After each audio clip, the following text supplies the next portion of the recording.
I'll die smiling, because if you ever think of me in the future, I want you to remember me smiling.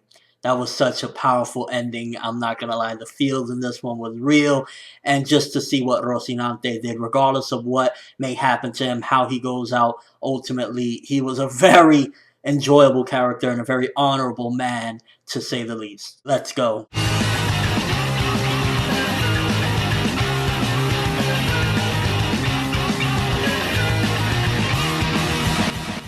So it seems as though it skipped a little bit of what happened with Rocinante last week and how he got out of being shot the fuck up or whatever. I'd imagine maybe he quickly got out of it, beat them up or something. At the end of the day, he was part of the Marines, so it's not a far stretch to say, you know, he just fucked up those pirates and then got away and managed to get to law. But ultimately, you could definitely see that not always getting a devil fruit is gonna immediately, you know, solve your problems or give you exactly what you want, because even though Law had the devil fruit, he doesn't know how to exactly use it. He's not ready for it. He even says, I'm psychologically not ready, but you need, I guess, in a way, some doctor skills to be able to use this fruit properly, and maybe that's what Law ultimately goes on to do. He studies some doctor tools or something, maybe he gets some books or something and learns how to become a doctor, because just because he has it doesn't mean he'll be able to do the transplant. So either he's going to learn really, really quick, or something's going to have to happen, because there's no way in hell he's going to be able to do this without knowing how to, you know, do doctor things, unless slowly, while having the fruit, you slowly start to learn these things. By the way, just seeing what Rocinante did, having Law like forcibly, no, you're gonna eat this shit, your life is gonna be saved, you're not gonna die. And I think Rocinante knew that,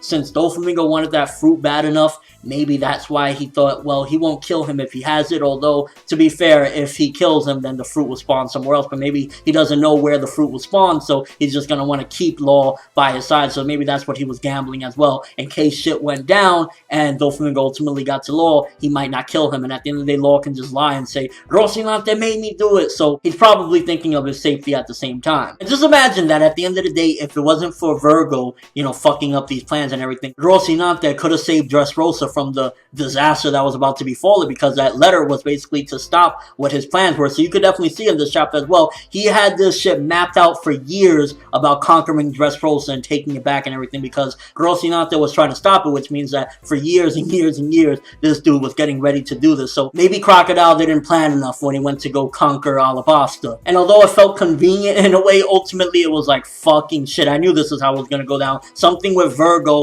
pretending to be a Marine and still working with Doflamingo was gonna fuck everything up. And when he went to get him, it was like shit timing. And I guess that kind of goes into Rocinante's bad luck and things always fucking up and stumbling for him. It's like he just has shit luck ultimately, and that's kind of how it played off as well. It was kind of like, yeah, it seemed a little too coincidental he was there, but at the same time, he was one of the people that was probably gonna help Doflamingo. That's probably how Doflamingo was finding out about this fruit to begin with. So he was gonna be there. So it's not really like, oh, coincidental. He was there for a purpose. And it made me wonder, what was it that happened between the ages of 8 and 14 with Rocinante for him to become a Marine and just come back and change everything and decide to try to do this to Doflamingo, because it had to be within those 6 years that he had joined the Marines and came up with this goal. Who approached him about it? Did he go by himself? Who gave him these ideals? A lot of different things make you wonder if from the ages of 8 through 14 he disappeared and then he came back to Doflamingo and he was like, yeah, I'm your brother, you know, this and that happened. So I wonder what story he told him, like where the fuck he was this entire time and why did he believe him. I think one of the things about Doflamingo is,